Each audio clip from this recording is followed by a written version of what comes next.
what's the 21st century education looking forward for? You all remember in the morning we had various speakers and panelists speaking about the evolution of education. Started with Gurukul, where it was teacher-centric, followed by the classroom having interaction from teacher-centric in Gurukul to a classroom. And then it was being further augmented by the various media of transmission of knowledge, that is broadcast, telecast, then nowadays we have broadcast using either a smartphone or otherwise a laptop. That's the evolution, that's the reason why we have no competition between industry and the higher education. That's the reason why the government of India has also framed out and coined the word known as Education 4.0 with that of Industry 4.0. How do we align this for sustainable development? In the morning we also had new speakers talking about big data analysis, automation of robots or otherwise simulation classrooms, horizontal system, then industry interaction. Not only that, but also using Internet of Things for learning mechanisms. We have forgotten the usual role of the teacher teaching the classroom, but then nowadays we have the interactive mode where teacher is forgotten, whereas the student says, I can learn alone. That's the reason why I think one of the panelists said we require quality teachers. The teacher is not that expectation in the classroom. The absence teacher of the classroom is very low.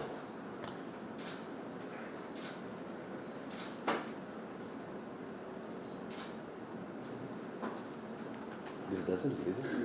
Okay. Higher education is an instrument in fostering growth. Madam, you have mentioned that in the beginning.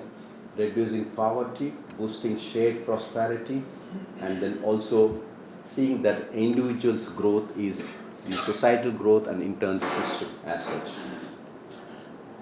Where does India stand in terms of higher education? India is the third largest educational system country in the world after states in China, not only in terms of the number of universities and colleges, but also in terms of student population. World Bank warns of a learning crisis in education countries like India. Sir, you were talking to me in the afternoon, this is what it means here. Would you mind just removing that pedestal from there? Please.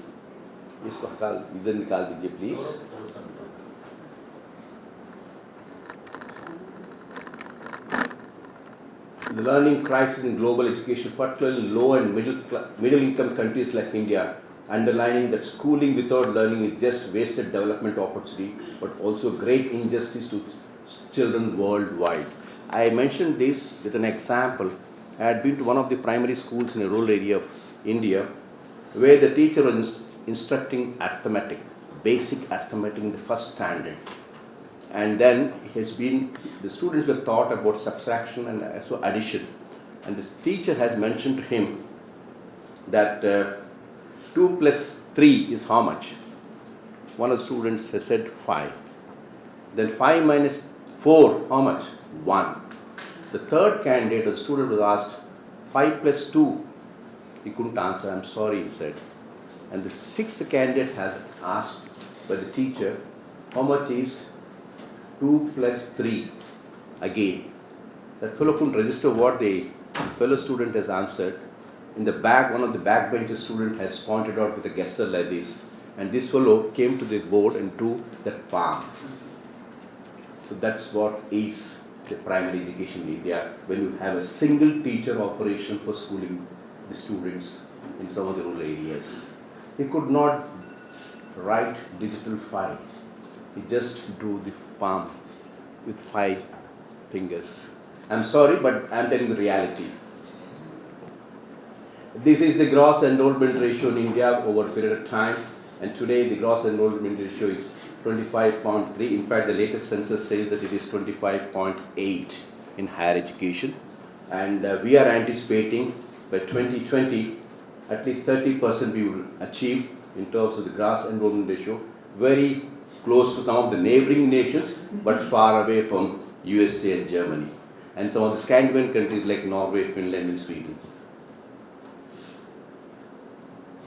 So this is with regard to the histogram showing about the male and female, because we have emphasized on the gender parity, and you can see for yourself how the enrollment of girls vis-a-vis the boys is lesser for a period of time. Despite the fact we have so many universities and so many colleges, the girl enrollment in the universities or otherwise in schools is far, far less.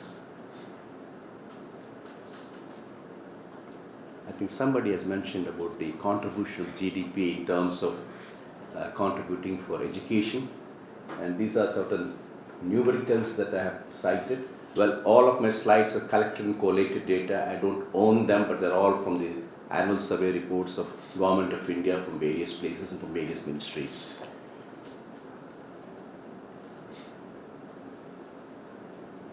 Well, how do you commensurate ranked universities with social and sustainable development? Acquisition of knowledge, dissemination of knowledge, and application of knowledge are the basic tenets of education. And if there is no parity or otherwise coordination between these three, how does knowledge percolate for the development and sustainability of a nation is very important. I am sure these top universities must be having a lot of relations with society where they are placed, where they are located, and the nation which is drawing their expertise for the development of their own country. Unfortunately, in India, that doesn't happen. We do come out with patents, we do come out with applications in science and technology, we do come out with certain concepts which are very relevant to the society, but unfortunately, when it comes to application part of it, we are far away from it. I'm sorry, not that all social sciences people do it, but this is the reality. So is the case with science too. I do remember the then President of India, Honorable Pranab Mukherjee, has mentioned that every university need to at least envelop in its jurisdiction 5 villages and see that the village develops. But that didn't happen. Am I right, Dr. Murthy? We have adopted 5 villages in and around our place, but some of the education part which need to be percolated at the village level has not gone. I may be excused, it must have been done by Ambedkar University, but we couldn't percolate what was being taught in the classroom. Well, these are the sustainable development. Higher education plays a key role in achieving 2030 agenda for sustainable development. There are 17 sustainable goals, madam, which were mentioned, and it's also been recorded by the World Bank. And the fourth one, which is very important for India, is one which is still trailing back, but that this is to aim poverty, to end poverty, or not poverty, to end poverty, protect the planet, foster the gender equality, defend, promote cultures, cultural understanding, and ensure prosperity for all. And higher education offers disciplinary and transdisciplinary teaching and research, generates and contributes to the development of new and innovative approaches to global, regional, and local issues. It calls for strong national and international teaching and research cooperation in order to give rise to unformulated solutions to new and older problems. We need algorithms. Some of the other algorithms that are being encountering the society or a niche of a particular place have been not addressed appropriately. And the reasons for that we can see in terms of the percentile, the quality education. The global literacy rate is 86.2, and but 57 million children still remain out of school, and the adult literacy in India is 74.8%. In rural area it is 68%, and for the disabled persons 55%, and for the children with disabilities is 39%. Enrollment of girls is 100% in primary education, but only 25.5% attend higher education. You have 100% school education for girls, but the one who enter the higher education is fractionally 1/4 of it. And the gross enrollment which I mentioned is 25%, but as on date it is 25.8%, and we are trying to achieve around 30% by 2028 to 2030. And we can see the female and the male ratio in terms of youth literacy in India. Well, if you ask my personal opinion, is what I feel. Government has implemented right for education. It may think of following needy and it may think of the following for the needy and meritorious students for tertiary education, that is total subsidy for higher education, help to bridge the gap between rich and the poor, caste and the creed, region and the religion, to enfold large mass of tertiary education for sustaining growth of society, nation and the world. And where are the ones which are real inhibitors for us, which was, I think, discussed at length right from morning? Funds, faculty and the freedom. And then trying to see that we achieve excellence. These are the again ones which are constrained for us.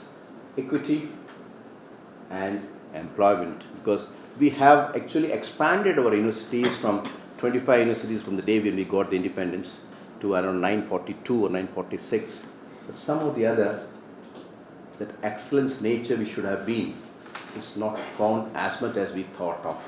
I do remember I had worked in UGC for almost 20 years and debiting the office as additional secretary. We have come out with various schemes, starting with college with potential excellence, universities with potential excellence, and then also coming out with now the new one, university with eminence. Some of the other, the concept of excellence has not percolated in the faculty and the students as much as we have really dreamt of. Thank you very much for all of you for paying attention to my views and observations that I have made in my slides. Thank you very much.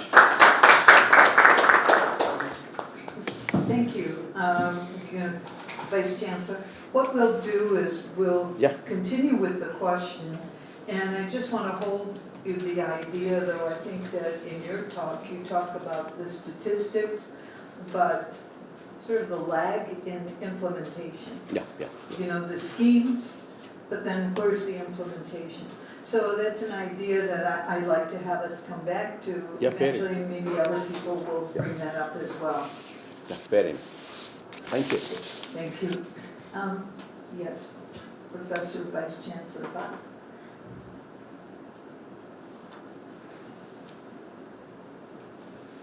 It only listens to the... No.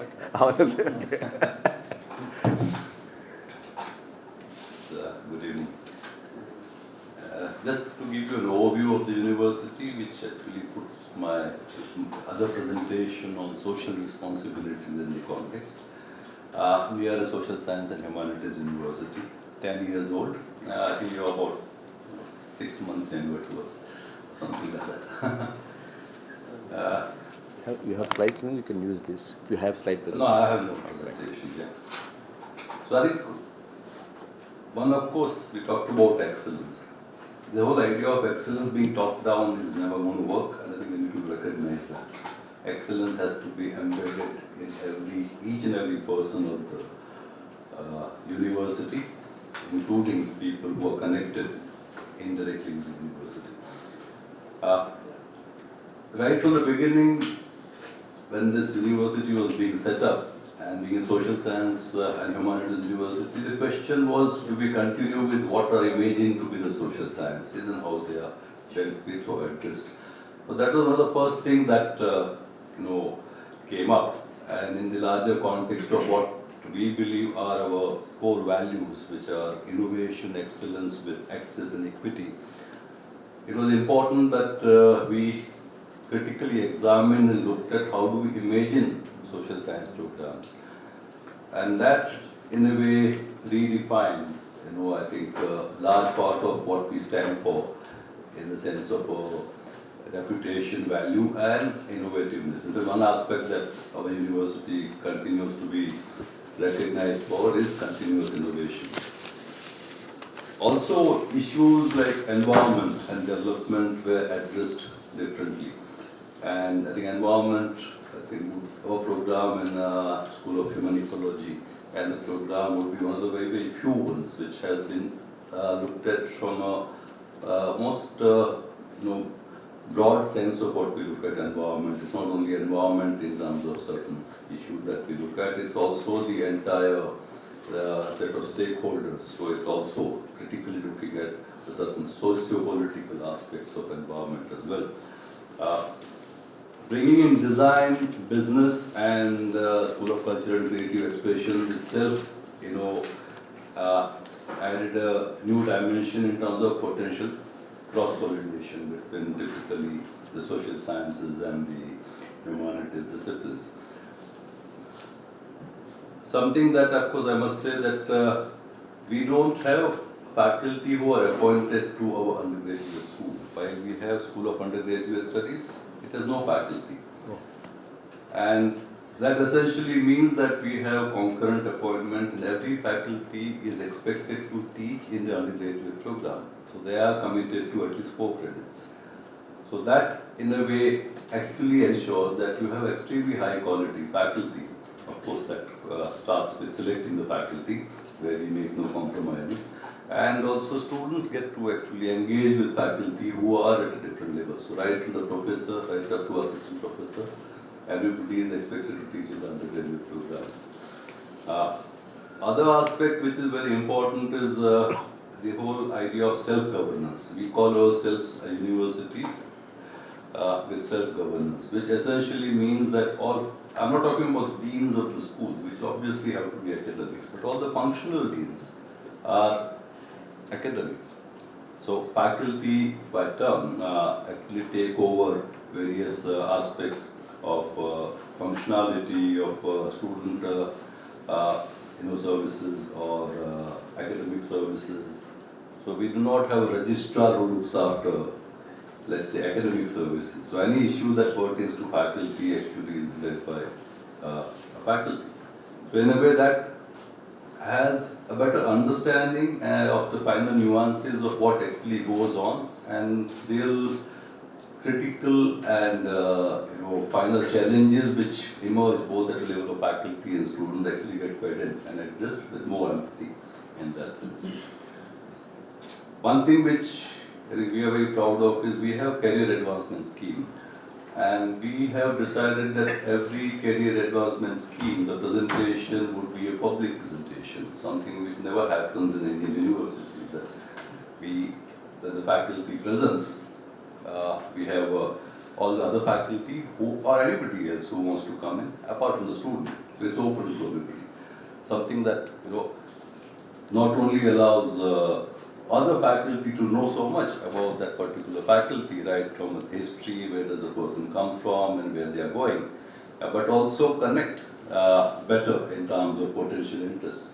Something that I think we have been able to do effectively for last about 6 years now, 5 years. Of course, as far as the gender ratio is concerned, we have 65% girls and 35% boys. That's a ratio.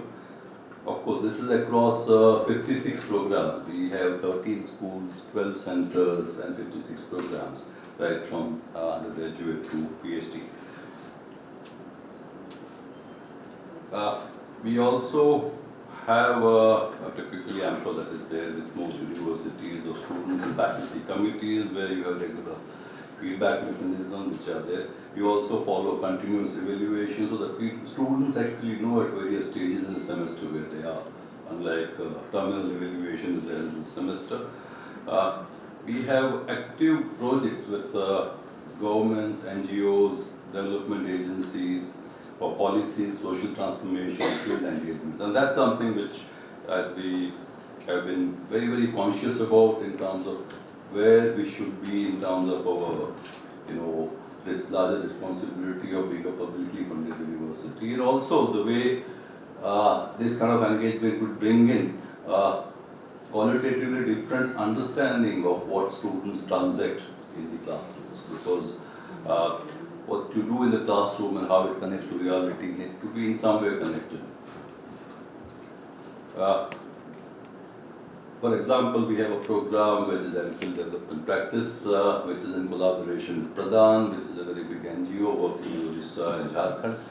And 60% of the program actually happens on the field, which of course is a very new way of looking at a program at that level. Of course, being an MPhil program, we trust and believe the students are self-driven and they manage their time and engagement significantly with a great amount of responsibility. But the kind of insights that we are able to bring back through such programs, that we actually know the pulse of what's happening at ground level, with the tribals, with the marginalized, and all what we call intersectional issues of caste, class, and many other issues that otherwise students don't understand. They come, in the sense of real life experiences.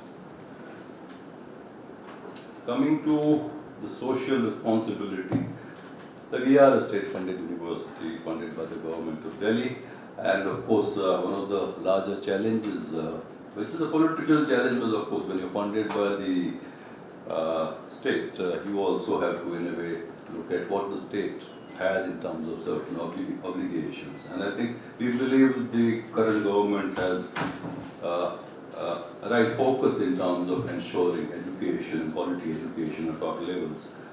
There are about 130,000 seats shortfall in Delhi.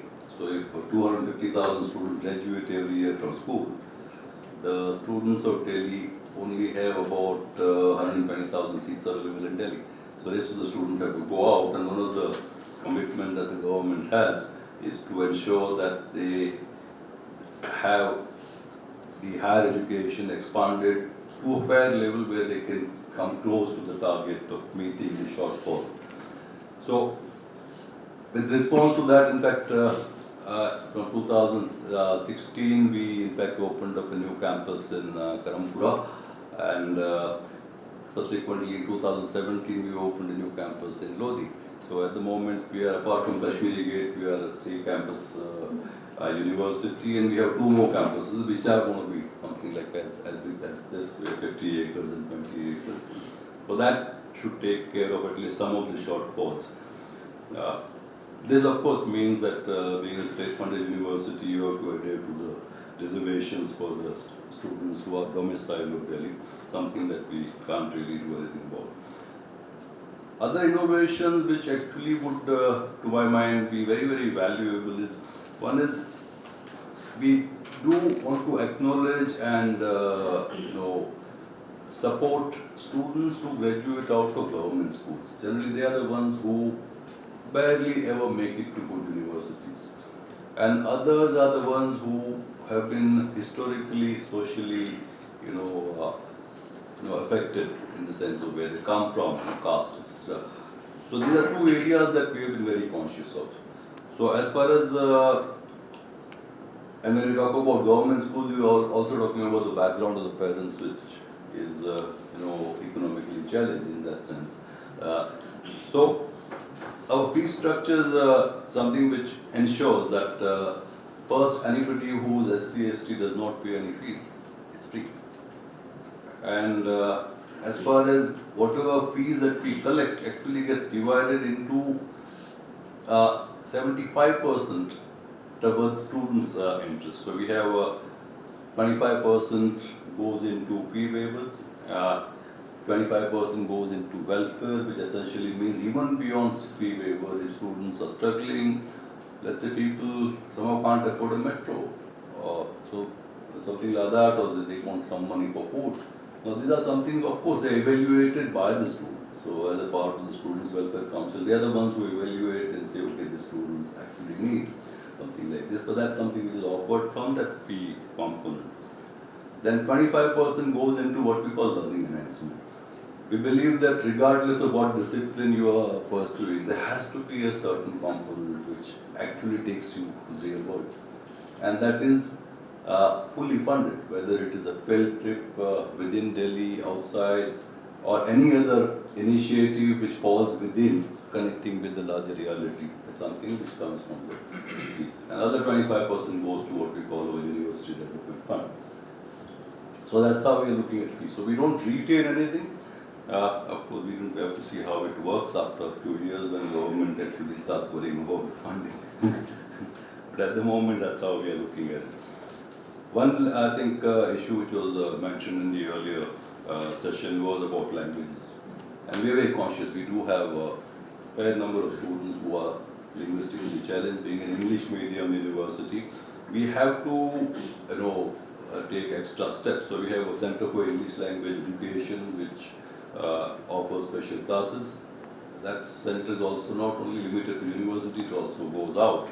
And then of course we have a language cell, which is supported both by the faculty as well as students who help other students, get better kind of command over English. The School of Human Studies has a program in psychoclinical studies. And I think, I would say, one of the very, very meaningful and substantive initiative that we have been able to do is what we call Ehsas Clinic. These are clinics which are for counseling for people who are going through mental health challenges. And they work both ways. And they are very affordable. They are not limited to university. Anybody from Delhi can walk in. I think there is some nominal charge of 100 rupees. I believe this council has cost something like 2,000 rupees a session. And we've had a huge kind of demand of this. And this actually goes out. So the word goes around and people from all over from Delhi come and get benefits out of this. And it is also something which adds to the learning of the students who are doing their PhD or MPhil. Then of course active engagement with the government schools and partnership with the government of Delhi, which is through one, of course, we are very closely involved with what we call the Basti Vikas Kendra. So what we are doing is with the government we are setting up 10 Basti Vikas Kendras in localities which are largely unorganized or unauthorized. So poor economic background. And there we are looking at early childhood education. And this is being done by the School of Education. So they're very, so these are being going to be run by the Center for Early Childhood Education and Development. We have a center which looks at this. They are also involved with very many issues on policies with the government of Delhi and how do we develop early childhood. Because I think when we talk about education, it starts not only at the school, it starts before school, and that aspect is something which is usually neglected. We also work very closely with the government on what we call social impact assessments for various projects the government actually initiates. And we in fact are the consultants to the government to basically tell them in a very fair manner how does that project look like between its social impact as well as government needs. Yeah, okay, quickly. We also have a Center for Urban Environment Studies and we have developed a 65-acre wetlands development. It's very active now. It's actually a field site for many of the botany students. And this is a deer pool, so many college students come there, and it's a basically hill station that we have created. It also is a place for other people around to walk. It's a nice clean place with water bottles and all that. We have, of course, some other initiatives like the Center for Community Knowledge has been creating what we call neighborhood museums, which are based on memory of the locals, public memories. We put them together to research, we get them to get the artifacts, etc. at one place, and we get them to see the value and connectedness as to where they belong. So whenever reinforcing the identity, culture, and all that, and that happens. We've done one at Shadipur, other at Nizamuddin, and one at Mehroli, and we are continuing to do that across there. So that is more like an ephemeral kind of a thing. And of course, School of Design has had projects which actually allow the community which is around the university to come and use the playground. So they organize sports events and let them come in and use the facilities, etc.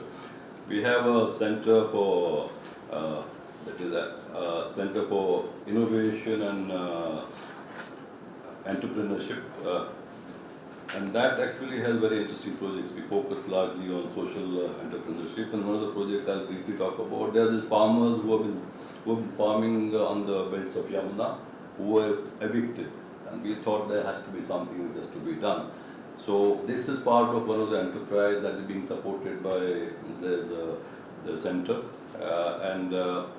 Now these very farmers are actually being used to perpetuate what we call urban farming on terraces. And, so they're hiring terraces and open spaces, and farmers have been put to use with the knowledge and that. I think we're gonna have to, Yeah, okay. because then we'll go back with another I'm round sorry, yeah. of the initiatives. That's fine. Okay? Yeah. I just have a quick question for clarity here. That you had 65% of your school population is women, Yeah. right? How many for faculty? What's the ratio? Do you have the- Faculty would be a similar. 65% of your faculty are women? Yeah, a similar. Yeah. Bravo.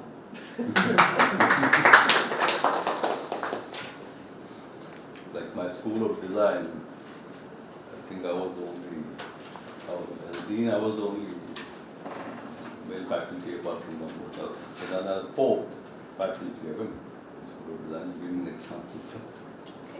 Well, that's for our next conference, I think. Okay, Anamika, would you like to?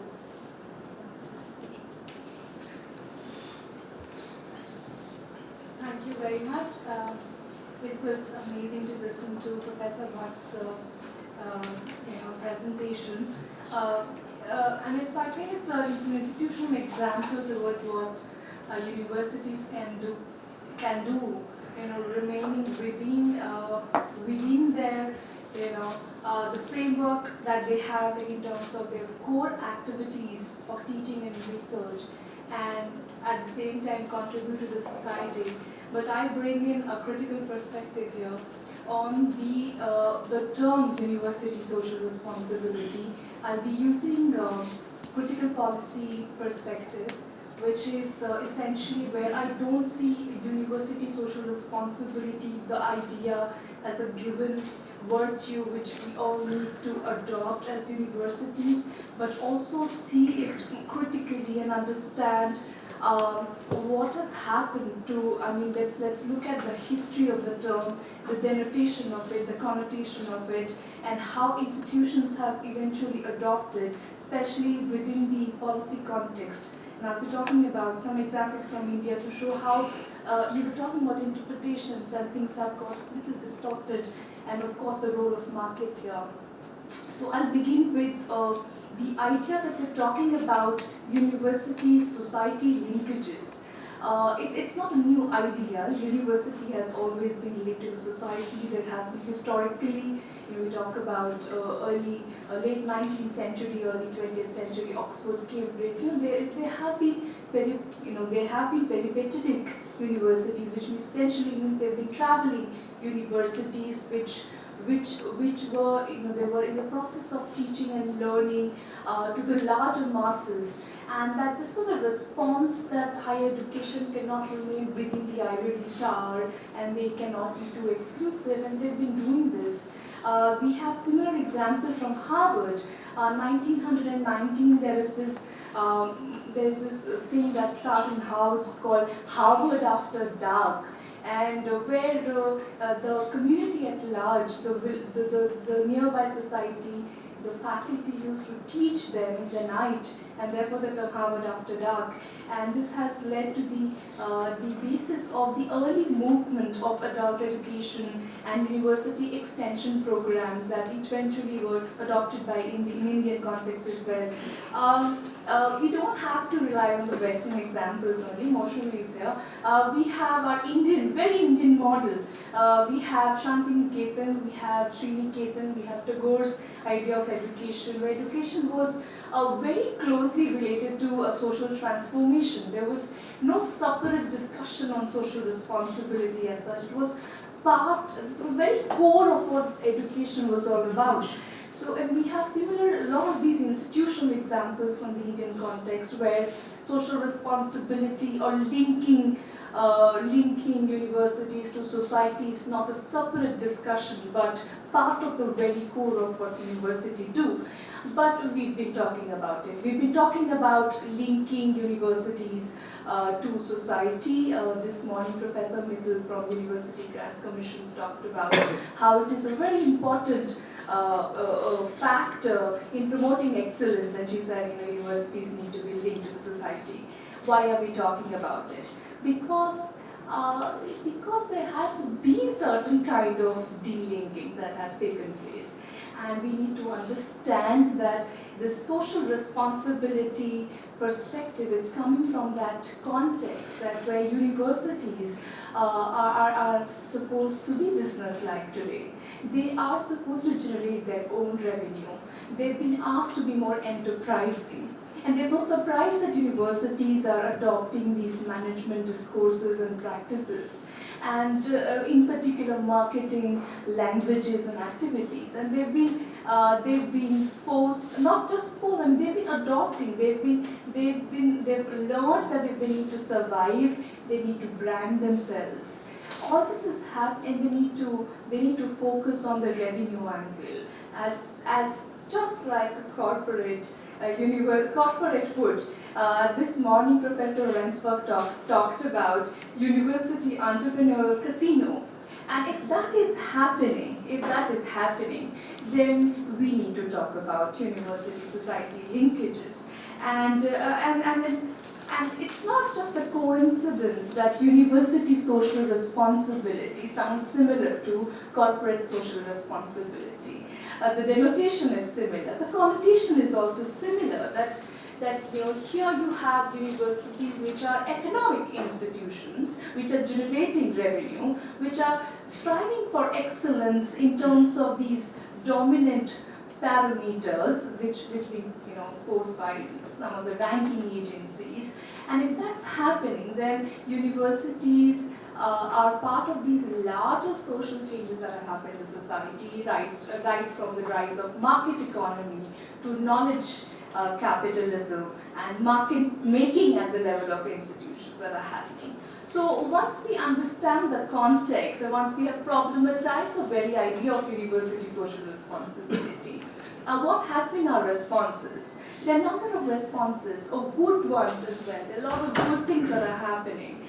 We have, in 1998, UNESCO declared World Declaration on Higher Education for 21st Century, and that was where there are certain goals of future of higher education institutions were set up, and one of the goals was to link higher education institutions to society. That set the trend, and there were a lot of these networks that have come up, where people are now talking about university-society linkages. There's this global university network of innovation, and they have this special wing. They've got a lot of writing. Interestingly, there are some other very interesting initiatives. I would like to mention UNESCO chair in community-based research and social responsibility in higher education, which was started in 2012, and they have got their office in Canada and India, and we've been closely working with them. It's interesting that the initiatives there are a number of initiatives. They're conceptually different as well. There are a lot of nomenclature that exists in the literature, and when you talk about social responsibility, so one would be talk about civic learning, that need to be moral teaching, and then we have something called scholarship of engagement, which is slightly different, where you go back to the core of what university do in terms of research, but ensure that there's some sort of engagement with the society. Then you have, of course, community-based research, where you bring in the community knowledge into the research, the core of research that you do. In the Indian context, it's been slightly different. Of course, you have got all these examples, but then institutional examples. But then when we talk about the policy response has been scheme-based. So we've got schemes which were announced by UGC. There's this 1977 policy statement by University Grants Commission, which it talks about extension program. Later on, there's this adult and continuing education and extensive work. Now, what is happening essentially is that there are these schemes which are set by the government, and then institutions, especially the publicly funded institutions, are required to implement these schemes. there is a kind of a compulsion there that you need to comply by these set of schemes instead of understanding the logic, the spirit, the larger understanding of how university needs to be socially responsible. More recently, of course, people must be knowing, and we have representative from the public university as well, Center for Fostering Social Responsibility and Community Engagement. It's a kind of separate institution which needs to be established within universities. It's mandatory, and university need to ensure that they're doing this. So, of course, there's a lack of conceptual clarity in terms of what exactly university need to do. Are they doing research? Are they doing teaching? Or they need to do something extra over and above this, and that will count as university social responsibility. Let me talk about certain issues with especially from the Indian context, the issue with these kind of approaches. One is that obviously this is since it is out of compulsion, this is not organically, you're doing this research and then you get really excited about this issue and then you say that, okay, here I am also going to relate it to the society and contribute to it. It's slightly different. There's a top-down approach to this. In Indian context, while the state higher education sector especially is grappling with so many issues in actually delivering their core activities like teaching and research, community engagement under these schemes are added burden on the faculty members, and they take it as, okay, they need to do it as a separate responsibility under their job responsibility. There is a merit in involving students, and if you run these programs, there's like, students need to go to the field, they need to write a report, they need to.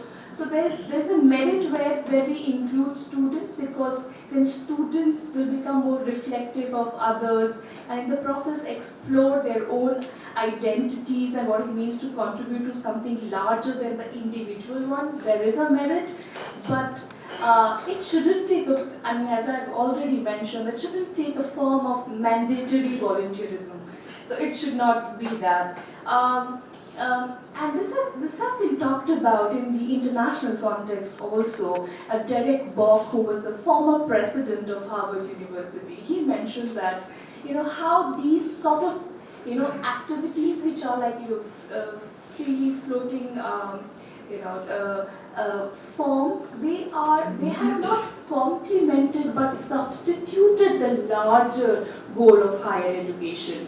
I would like to quote him. He talks about homeless, students working for homeless shelters, and he says, of course they do work in homeless shelters, but what they don't do on too many of our campuses is have an opportunity to reflect on their experience at homeless shelters and put that experience into a wider context. In other words, they do work, there is this community participation, and then you feel that you are done with it, but they don't reflect upon why there are homeless shelters.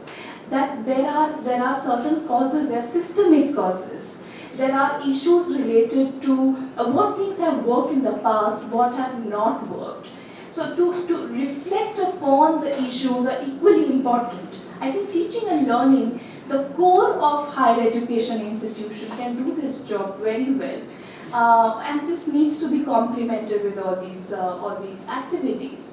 But I think there's a point that we are missing, that somewhere university social responsibility, and as I mentioned earlier, it sounds similar to corporate social responsibility, is being appropriated by the market, or rather marketing initiatives as well, where university, as a part of university branding, this emerged as another feature of university, which we need to be wary about. We're talking about embeddedness, and which is wonderful. We need to embed all this excellence there, but we also need to disembed ourselves from and be very, very wary of these kind of activities which are there, which are part of, it's kind of difficult that we know that it's part of our, it's like the digest here, we can't get away from it, but we as an academic need to understand that we should not flow with these nice words like social responsibility and have that feel-good factor that we are socially responsible. Towards the end, what I would like to say is that the very raison d'etre of university is to be socially responsible, and we need to bring in these elements of community participation in the very act of teaching and learning, and we've been doing this, at least at the university, and Professor Ajay will be talking about some of these experiments that we have done, to understand that there is a larger context here within which we are talking about these issues, and I think I'll end there, and I would like to listen from others on my views. Thank you. Okay, thank you for bringing up some important points here. I think one that we'll probably go back to is the notion of volunteerism. Is volunteerism intentionality? What's the difference between charity and human rights? That really basic belief that these certain rights are rights of people. And then a third point that stands out, although I don't think you mentioned it, is what's the difference with a private university and a public university? How can you hire people who have this mission in mind at all levels? And then where does it become, use the term greenwashing, blue-washing, etc., for corporations?